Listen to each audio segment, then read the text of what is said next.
Good day everyone, my name is Irish Joy D. Constancio and my report is about literature of Korea. Notable authors of prose.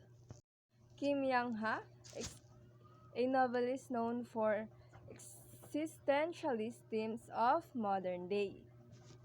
Shin Kyung-suk, her novel Please Look After Mom, and he written several more novels. Han Kang, most famous for her novel The Vegetarian. Wang Sok-yang focuses on very distinct themes and a soldier. Bae Swa, a novelist and short story writer. Gong Ji-yang had a major impact reform in South Korea. Park Kyung-ni, known for her 16-part trilogy. Chung Sarang, a recent author who dabbles in the genre of sci-fi and fantasy. Lee Kwang-soo, a prominent revolutionary activist and writer. Cho Yoon debuted in the literary world and made impact in contemporary Korean literature. Nam Seon, active during the independence movement. Notable authors of poetry. Yi Sang was active during the colonial era. Kim Ye-sun, a feminist poet, and has been integral to contemporary Korean poetry.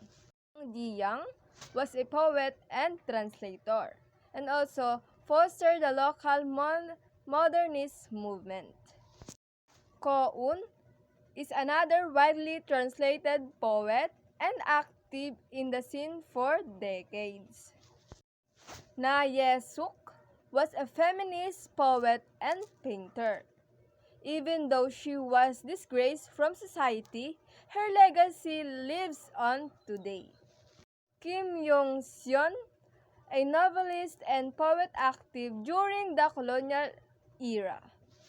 Notable forms of literature. Kim Man-jung, a Korean scholar who wrote the classic Cloud of the Dream Nine. Han Moo-suk was a dramatist and novelist. Oh Tae-suk is a playwright and director. And also, the Chun Yang-ga were also a classic novel, Chun Yang-yeon. Kim Si-seop wrote the first classic work of fiction in Korean literature. Pansori is a method of singing combined with drumming and dance. Next is religion. Korean people is Korean shamanism. And then sa Korean Buddhism had flourished in past centuries but was suppressed throughout the Joseon era, which supported Korean Confucianism as a state religion. Christianity was promoted by the ruling and intellectual class in the final decades of the Joseon state in the late 19th century. Buddhism exerted a powerful influence in the Baekje Kingdom and Silla Kingdom, the Bulguka Temple and the Seokguram Grotto, which are designated as World Cultural Heritage Sites by UNESCO. UNESCO, United Nations Education, Scientific and Cultural Organization. This is the Baekje Kingdom and also Silla Kingdom, Guksa Temple, and Seokguram Grotto. Interesting Korean tradition and culture. Korean beliefs. The spiritual grounds and beliefs of Koreans are built mainly around the religions of Confucianism, Buddhism, and Christianity. Buddhist South Koreans account for 46% of the population. In Korean beliefs, it is not rare to still see the type of family dynamics where the eldest son of the family holds additional responsibilities over the family. Korean traditions and customs. Lunar there are two major holidays. First is Lunar New Year's Day na in January to February, and then Korean Thanksgiving in September to October. In it, the whole family dressed in hanbok, Korean traditional dress, performs a traditional deep bow while wishing for the year to bring in a lot of luck. This is the hanbok dress of the Koreans. On the other hand, Charye, an ancestral memorial rite that is the most important part of the holiday. And then, for food stuff, rice cakes called songpyeon. This is the Charye. I will give an example. Songpyeon means a wish for a bright future. And chestnut in the table, hoping for a family to become a minister. Korean ancestral rites. Jesa on different occasions such as on holidays or on the death anniversary. There are different kinds of Korean ancestral rites that are observed. They are Gijesa, Charye, Seongmyo, and Myosa. Gijesa is held during the death anniversary of one ancestors. Charye is done during the traditional holidays in Korea in each of the family's home to pay respect to their loved ones. Seongmyo is when Koreans visit to the tombs of their ancestors to show love and respect to them. Myosa is done at the tomb site in the lunar month of October.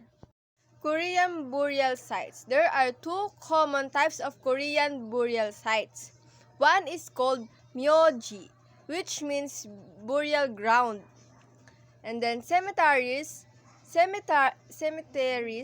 are called gongdong myoji.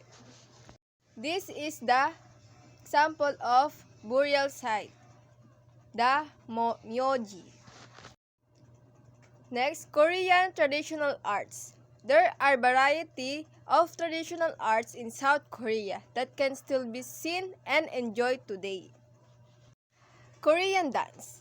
Dances in Korea were formed as a part of shamanistic rituals.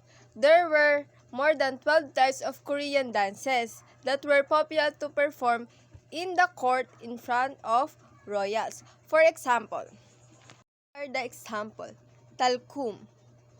They wearing a mask. Gainjon Mokdan. The dancers will dance around the base. And then Nongak, an energetic dance, also including drums. And then Buchechum, a fun dance, a group of female dancers. Korean painting. Painting is a type of Korean art that has been a part of Korean culture since prehistoric times. Korean pottery, ranging from coils and clay to pottery to porcelain. Korean ceramics have also had a strong influence on shaping Japanese ceramics. Korean music is made up of traditional Korean songs, ranging from folk and court to religious. Korean Peninsula, North and South. And as a whole, the genre that is made up of traditional Korean songs is known as gukak. Korean folk music.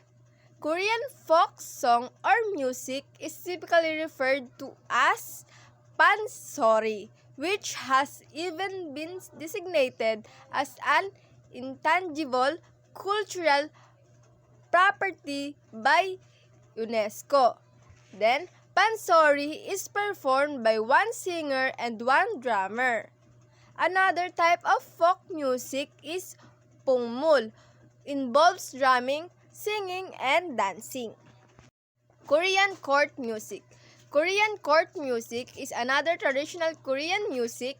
It was developed at the beginning of the Joseon dynasty. Korean court music. In Korean court music, there are three types of court music. First is performed in some Confucian ceremonies. The second is yangak, traditional court dances with the dances being performed for an audience. Third is dangak, which mix Chinese and Korean court music styles into one style. Korean popular culture, often referred to as Hallyu or the Korean wave. The Korean popular culture is no longer only famous and popular in Korea, but becoming widespread across the globe. Next is Korean cinema. Korean cinema is usually counts the time from 1945 onward. The movies take a lot of influence from Korea's own past. Korean dramas differ from a lot of Western TV content as they are typically only made to last for one season, which one overarching a plot lasting 12 to 16 or so episodes. Historical stories and sitcoms may last longer, even up to 200 episodes. In the past few years, Korean dramas have also become more interested in tackling today's societal issues, such as classism, mental health, bullying, spy camera, corruption, and so on. K-pop. K-pop is short for Korean pop. Korea's response to Western mainstream music. The music itself samples different genres, from rock and jazz to hip-hop and techno, influenced by worldwide trend. And there's a K-pop groups are formed by entertainment agencies from horde of young trainees who have been signed to the agencies in hopes of debuting as an artist at young age, often years before getting lucky. In each group, each member plays their own role. Example, there's a dancer, a rapper, the main singer, a pretty face, and so on. From hairstyling to dance moves and music videos, there is often a specific theme behind each single or album release, which also influence the mood and tune of the song. Korean homes and clothing. With other aspects of South Korean culture, traditional homes and clothing continue to be visible in today's Korea, and you'll be able to see them in your daily life in South Korea. Hanok, a traditional Korean home, and there's traditional houses typically comprise an inner wing and an outer wing. How these wings are used depends on the wealth of the family, and in general, the size of the house was also directly correlated with how rich the family was. This is the Hanok home. Korean traditional homes. Inner wing is the richer families. Would include a living room and kitchen as well as a central hall. While outer wing, the poorer family would use for their cattle. Modern Korean house of style, also known as one room.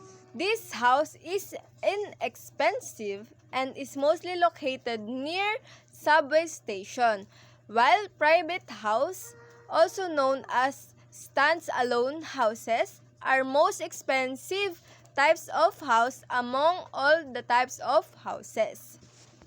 Modern Korean house. The majority of Koreans live in a modern Korean house, and there are many types of modern Korean houses. Apartments, villas, or studios, service residences, and private houses. Apartments are usually high-rise buildings that you'll commonly see around the country, especially in Seoul.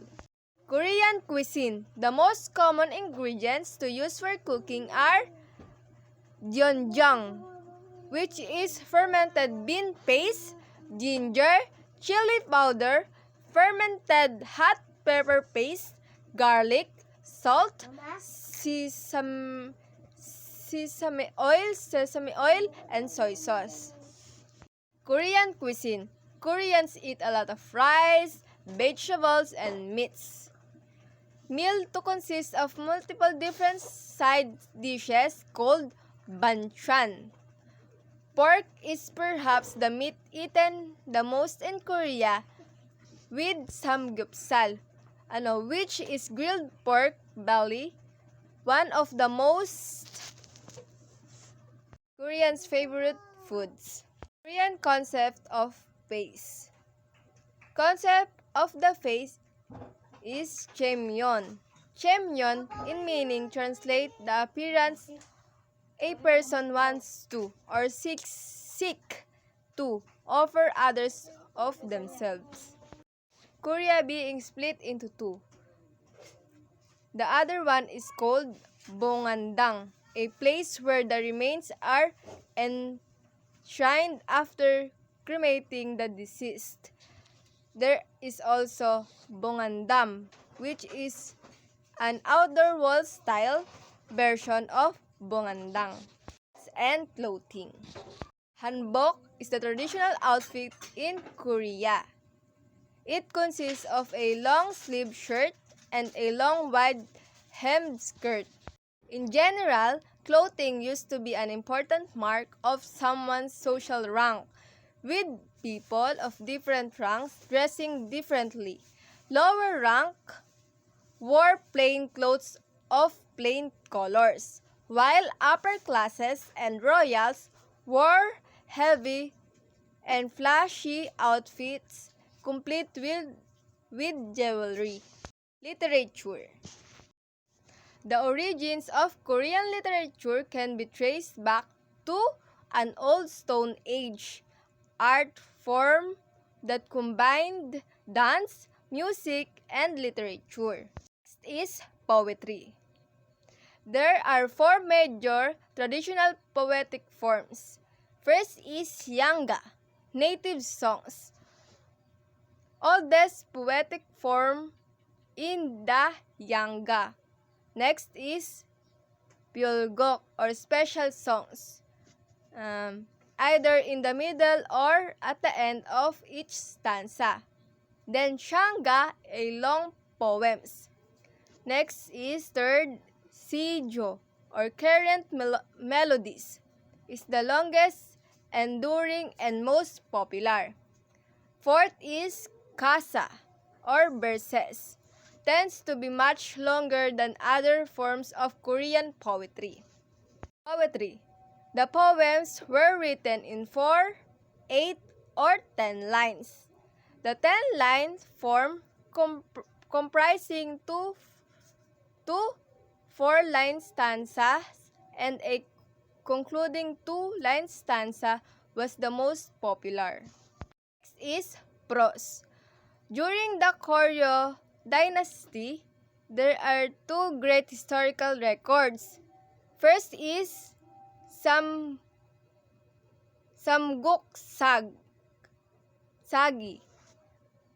an historical record of the three kingdoms. Then Samgyeopsal, memorabilia of the three kingdoms. The literary miscellany consists of random jottings by the young man on 4 broad topics: First is history, biography, autobiography, and poetic criticism. Oral literature includes all texts that were orally transmitted from generation to generation until the invention of Hangul, ballads, legends, mask plays, puppet show text, and pansori, the story singing. The final type of folk literature is found in the text of Pansori of the Joseon dynasty. The performance repertoire consisted of 12 madang titles. Although all 12 remain as narrative fiction, only the 5 of them are sung today.